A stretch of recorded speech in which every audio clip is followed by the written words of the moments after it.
నశించాలి. పోలీసుల దౌర్జన్యం నశించాలి. జర్నలిస్టులపై పోలీసుల దౌర్జన్యం. ఐక్యత, జర్నలిస్ట్ ఐక్యత,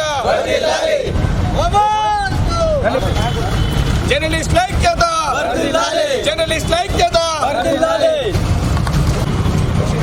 జర్నలిస్టులపై వేధింపులు, జర్నలిస్టులపై వేధింపులు, జర్నలిస్టులపై వేధింపులు.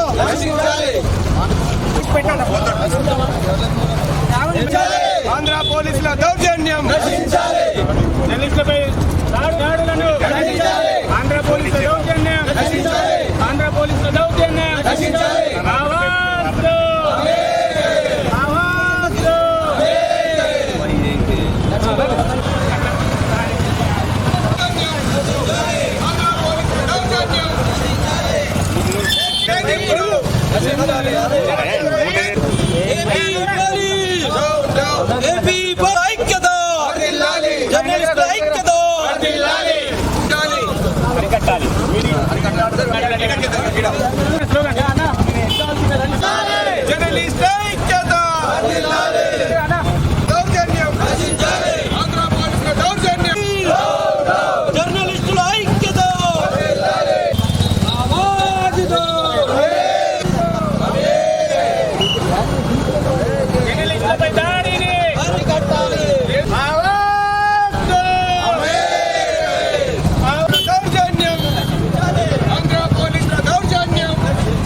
సంబంధం లేని విషయంలో సర్చ్ వారెంట్ లేకుండా ఒక పత్రిక, సాక్షి పత్రిక ఎడిటర్ ఇంటిపై సోదాలు నిర్వహించడం ఏమాత్రకు సమంజసం కాదు. ఇది పత్రికా సమాజాన్ని వీళ్ళు భయభ్రాంతులకు గురి చేసే ప్రయత్నాలు చేస్తున్నారు.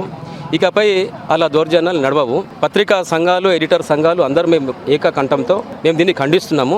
ఆదిలాబాద్ ఎడిటర్స్ సంఘం ఆధ్వర్యంలో మేము మనం జర్నలిస్ట్ మిత్రులతో కలిసి ఈ భారీ ర్యాలీని విజయవంతం చేశాము. సాక్షి ఎడిటర్ ధనంజయ రెడ్డి ఇంట్లో పోలీసులు సోదాలు నిర్వహించడాన్ని జర్నలిస్టులు అంతా ముక్త కంఠంతో తీవ్రంగా ఖండిస్తున్నాం. జర్నలిస్టుల మీద ఇలాంటి ప్రతీకార చర్యలు, కక్షపూరిత చర్యలు సరైనవి కావు. ప్రభుత్వాలు ఇలాంటి మానుకోవాలా. అంటే పత్రిక స్వేచ్ఛ, ఇలాంటి చర్యలు పత్రిక స్వేచ్ఛ విఘాతం కలుగుతున్నాయి. గతంలో కూడా అనేక జర్నలిస్టుల మీద అనేక దాడులు జరుగుతున్నాయి, అనేక వేధింపులు జరుగుతున్నాయి. అయినా ప్రభుత్వాలు చీమగుట్టినట్లుగా వ్యవహరిస్తున్నాయి.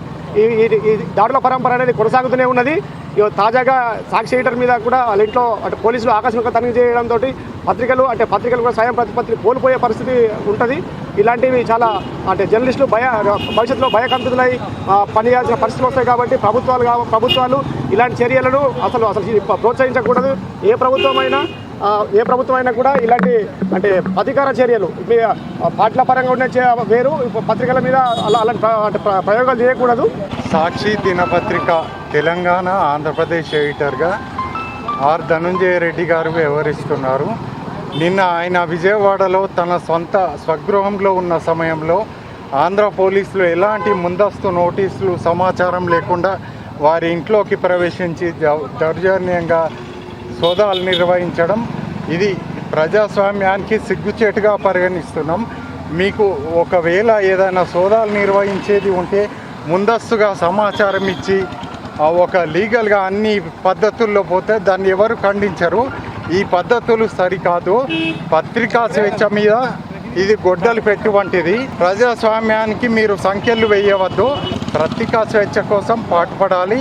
ఈరోజు ఇక్కడ ఆదిలాబాద్లో ఆ సందర్భంగా ర్యాలీ నిర్వహిస్తున్నాం. జర్నలిస్టు సంఘాలు, మిత్రులు అందరూ కలిసి రావడం, దీన్ని విజయవంతం చేయడం